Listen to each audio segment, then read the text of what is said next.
Let's talk for just a minute, think for just a minute about something that's just as familiar to you as it is me, a true West wonder, the Colorado River. Most of us, I know, we've driven alongside the river on highways, Interstate 70, as it leaves the Continental Divide and follows its way over to Grand Junction, and we've crossed over the river on bridges. Some of you, I know, you've done a whole lot more than that. You've hiked along the wilderness regions alongside the river. You've rafted it, you've boated on it, you've fished in it, you've waded in it, you've swimmed in it. For all of us who live here in Colorado, here's a real treasure. Our way of life, unimaginable, and perhaps our way of life in this part of the country would be impossible if it were not for the treasure and the resources of our Colorado River. You know, I think that most of us who live in Colorado love Colorado. We know, we've heard, we've read, we've been taught that Colorado, a Spanish word meaning color red. And during its long history, in early American history, the Colorado was known by other names, but by 1869, John Wesley Powell's epic adventure exploration down the river, almost everyone knows it as the Colorado River and hardly by any other name. And there on the left side of the screen, you see the map of the Colorado River drainage basin. And what a great river it is. Parts of Wyoming, Utah, Colorado, New Mexico, Arizona, a bit of Nevada, Lower California, and on into Mexico. There all the rain water that flows and the springs that bubble up find its way into the Colorado River. That's 260,000 square miles, 8% of the lower continental United States. And so when we think of the Colorado, by whatever metric or measurement that you care to go by in the United States, it's either the third or the fourth longest river, but it's our river, and what a treasure it truly is. I think most of us, we've been up in the high country of the Rocky Mountain National Park, and there the Colorado has its headwaters. And it begins, and at first, it's barely a trickle, snowmelt, mountain streams, and then it begins its 1,450-mile journey to the Gulf of Mexico and the sea. And that upper basin, the river is not huge, the water is cold, and it flows fairly swiftly, and it is an altogether different river than it is down below after it flows for a few hundred miles. Here's a map of the upper basin, and beginning there at Grand Lake, just north of Granby, one of the early names of the Colorado River was the Grand River. You can drive along Highway 40, and that's a good drive. A beautiful drive as it follows the river, but you'll notice that section I've got circled in red, just south of Kremmling on Highway 9. There's a gravel road that cuts to the west. It's not terribly well marked. You've got to look for the turnoff, but it's a gravel road entirely suitable for passenger cars unless recent rains have left it muddy and with potholes. But there's a backcountry drive I heartily recommend to you, and it gives a good close-up view of the Colorado River, and that's really a drive that more people ought to take advantage of, especially in the fall of the year and the changing colors and beautiful country indeed. But you know, there's a real difference between the upper basin of the Colorado and the lower basin. Now, then you and I, we may be partial to the upper basin, the beautiful scenery, Rocky Mountain National Park, the river flowing through green meadows as it makes its way downstream, and unrivaled scenery anywhere. But it's that lower basin where the Colorado becomes a hard-working river and so valuable to so many millions of people. It's joined by other streams, tributaries, and the Colorado River, instead of it being icy cold, a mountain stream, it takes on the character of a slower, wider, broader, more powerful river. It's joined by the Gunnison and the Green and the Gila and the San Juan and other rivers. And as it sweeps over that drier, arid country to our west, it scours the caprock, and it carves out the deepest and the steepest and the most amazing gorges and canyons. It's the lower part of the river that's been dammed and harnessed, and such wonders as Lake Mead and Lake Powell. And truth be told, when most people in our country think of the Colorado River, well, yes, Rocky Mountain National Park, certainly, but most people, they have a picture in mind of that lower basin of the Colorado River. That's what comes to mind first and foremost. And then, too, here's one of the surprising things about the Colorado River. There are miles and miles, stretches of the river, and while they're not secret, they are hidden. There's not a highway, there's not a railroad track. There's no way to get back into that country and see these amazing stretches unless you're paddling down the river or rafting or maybe a drone or something of that device. And here indeed are the narrow, tight canyons and gorges of the Colorado River, and many of these will never be seen by you and I with our own eyes, and we're grateful for the photography. But so much more than just the spectacular scenery as the river carves out the canyons and gorges from the sheer rock. The narrow canyons permit the lower Colorado to be dammed and harnessed, and hydroelectric power to be generated. And the great dams not only provide immense lakes for recreation and those important pastimes, but the water surging through the dam produces electricity. And not just the drinking water, but the power that services millions upon millions of people that live in the American Southwest. And you know, the modern cities of Denver, the early Colorado River is channeled and tunneled underneath the Continental Divide and brought to Denver.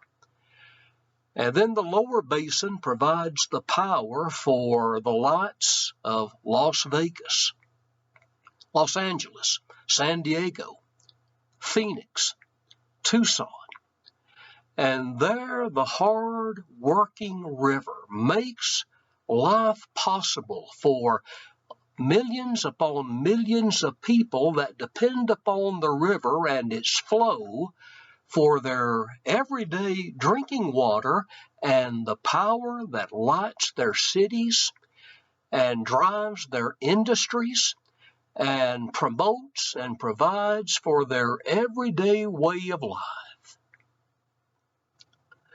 But then, here's the end of the Colorado River, and somewhat of a surprise, I suspect, to a lot of people. The river ends before it ends, long before it reaches the Gulf of California and the sea. The Colorado River is no longer a river. After it crosses the Arizona border and crosses Mexico, here's an aerial photograph of the Colorado River, except in that drainage channel, instead of blue water, flowing water, or even stagnant muddy water, all we see is dirt and sand and a river that has died. And, once upon a time, only about 100 years or so ago, steamboats sailed up the Colorado River from the Gulf of California all the way to the Arizona line. And now here's the muddy, depleted, defeated end of the Colorado River.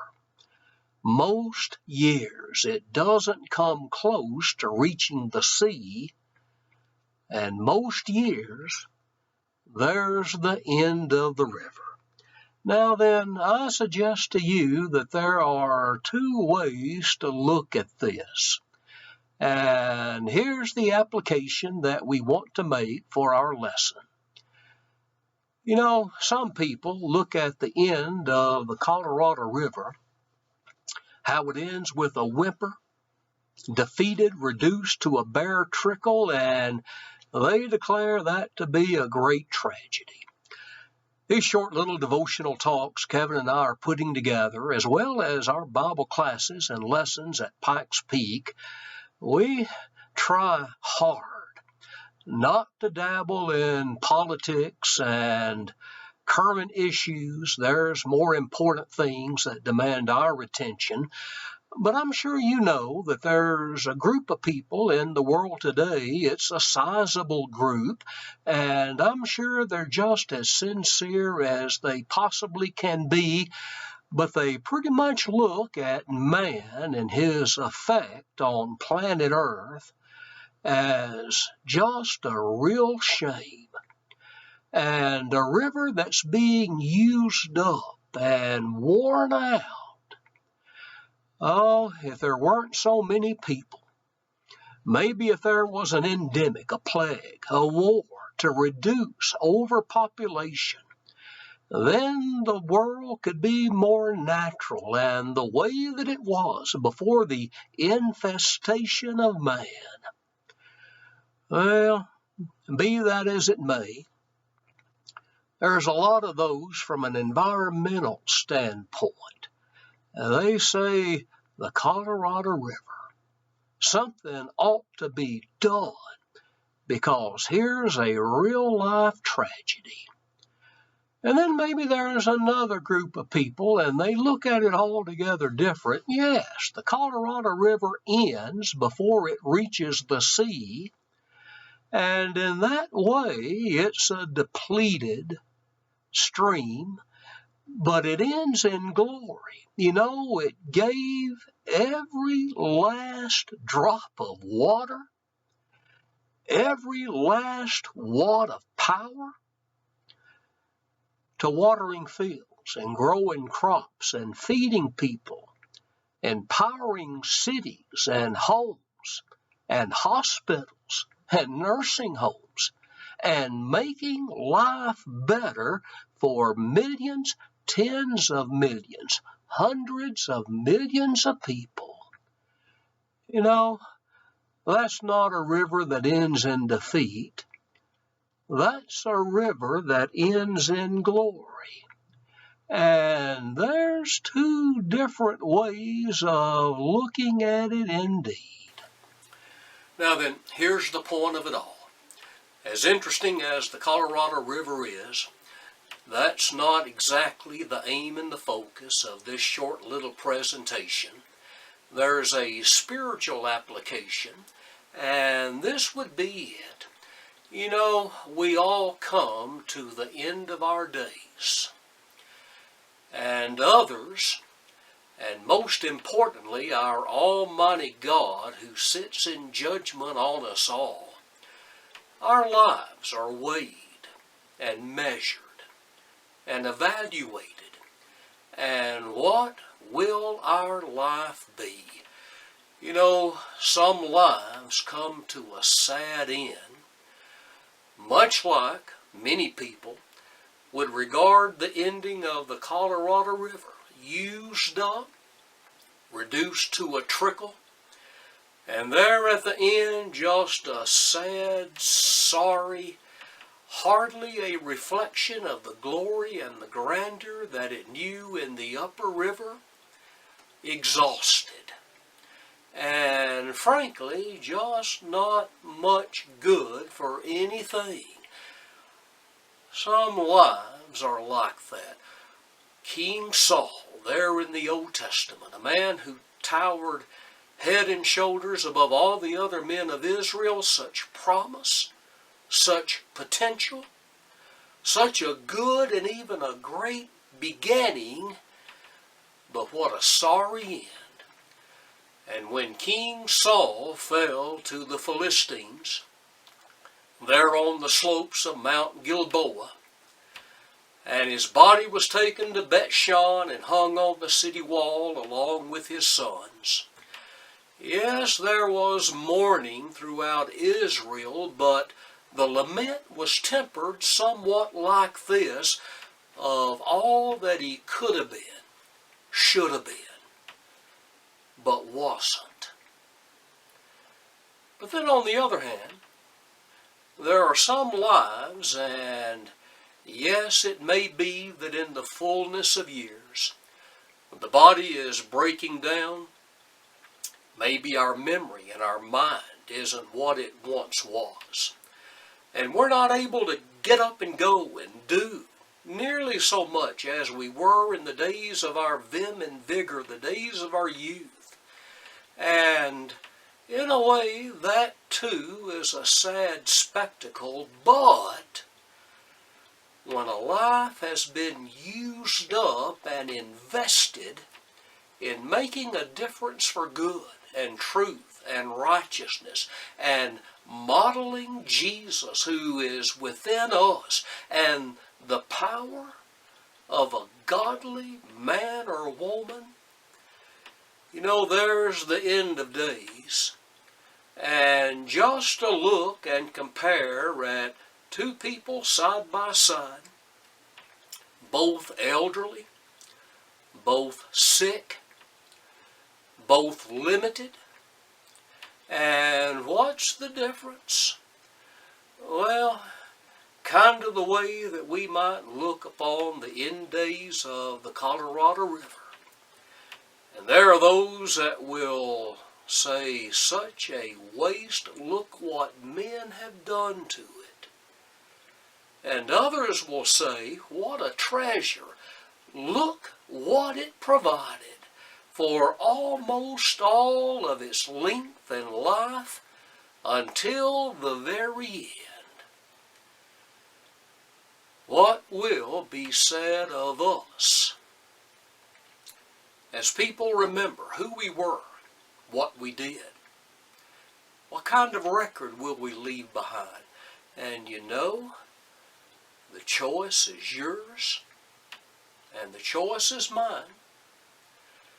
And for those choices and decisions, God will surely hold us in judgment.